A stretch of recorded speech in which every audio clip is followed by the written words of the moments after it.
CPIM നേതാവ് AK. ബാലന്റെ ജമാഅത്തെ ഇസ്ലാമി പരാമർശത്തിൽ രാഷ്ട്രീയ വിവാദം കനക്കുന്നു. പ്രസ്താവന വർഗീയ കലാപമുണ്ടാക്കാനെന്നും ബിജെപിയുടെ അതേ ഭാഷയിലാണെന്നും ആഞ്ഞടിച്ച് യുഡിഎഫ് നേതാക്കൾ രംഗത്തെത്തി.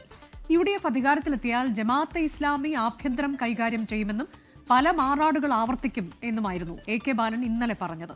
പ്രസ്താവനയിൽ മാപ്പ് പറയണമെന്നാവശ്യപ്പെട്ട് ജമാഅത്തെ ഇസ്ലാമി എ.കെ. ബാലന് വക്കീൽ നോട്ടീസ് അയച്ചു. ഏതെങ്കിലും രൂപത്തിൽ UDF ആണ് അധികാരത്തിൽ വരുന്നതെങ്കിൽ BJP സംബന്ധിച്ചിടത്തോളം 2 ദിവസം കൊണ്ടത് സ്വാഹമാക്കും. കേരളം ഭരിക്കുക ഞാൻ പറഞ്ഞല്ലോ, ജമാഅത്തെ ആയിരിക്കും ആഭ്യന്തരം കൈകാര്യം ചെയ്യുക. അവരാണ് അധികാരത്തിൽ വരുന്നതെങ്കിൽ. അപ്പോൾ ഒരു മാറാടും 2 മാറാടും എന്നല്ല ഉണ്ടാവുക. ഇന്നലെ മുതിർന്ന CPIM നേതാവ് എ.കെ. ബാലൻ പാലക്കാട് നടത്തിയ ഈ പരാമർശങ്ങളാണ് രാഷ്ട്രീയ വിവാദമായത്.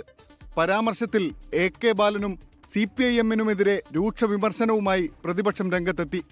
പ്രസ്താവന വർഗീയ കലാപമുണ്ടാക്കാനെന്നും സംഘപരിവാർ പ്രചരണത്തിന്റെ ഭാഗമെന്നും VD സതീശൻ. ഇത് മനഃപൂർവ്വമായി ഒരു വർഗീയത ഉണ്ടാക്കുന്നതിന് വേണ്ടി UDF അധികാരത്തിൽ വന്നാൽ ജമാഅത്ത് ഇസ്ലാമി ആയിരിക്കും ആഭ്യന്തരം ഭരിക്കുന്നത് എന്നത് വർഗീയ വിഭജനം ഉണ്ടാക്കാൻ വേണ്ടി സംഘപരിവാറിന്റെ അതേ ശൈലിയിൽ CPM ചെലുത്തുന്ന പരിപാടിയാണ്.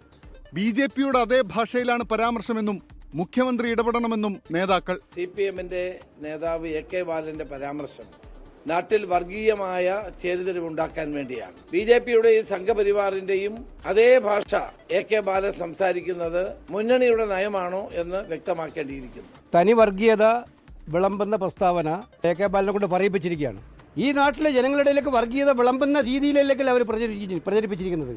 മുഖ്യമന്ത്രി പിണറായി വിജയനാണ് അതിനകത്ത് നിലപാടെടുക്കേണ്ടത്. ജമാഅത്തെ ഇസ്ലാമിയെ ഉപകരണമാക്കി ഇടതുപക്ഷം വർഗീയ രാഷ്ട്രീയം പറയുന്നുവെന്ന് ജമാഅത്തെ ഇസ്ലാമി കേരള അമീർ പി. മുജീബ് റഹ്മാൻ വിമർശിച്ചു. ജമാഅത്തെ ഇസ്ലാമിയെ ടൂളാക്കി ഹൈന്ദവ വോട്ടിന്റെ കൺസോൾട്ടേഷൻ ഉറപ്പുവരുത്തി കേരളത്തെ വർഗീയമായി വളരെ മോശമായൊരു കാലാവസ്ഥയിലേക്ക് തള്ളിവിടുന്ന ഈ സമീപനം ഇടതുപക്ഷത്തിന്റെ പരാജയം മാത്രമല്ല, കേരളം നാളേറെയായി കാത്തുസൂക്ഷിക്കുന്ന സോഷ്യൽ ഫാബ്രിക്കിന് ഡാമേജ് ഉണ്ടാക്കുന്ന അപകടകരമായ നീക്കമാണ്.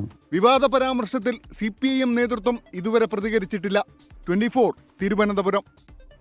ലോകത്തെവിടെയായാലും ഏത് സമയത്തും 24 വാർത്തകളും ഓഗ്മെന്റഡ് റിയാലിറ്റി പാക്കേജുകളും എക്സ്പ്ലെയിനറുകളും വിശദമായി കാണാൻ ഞങ്ങളുടെ YouTube ചാനൽ നിങ്ങൾക്ക് സബ്സ്ക്രൈബ് ചെയ്യാം.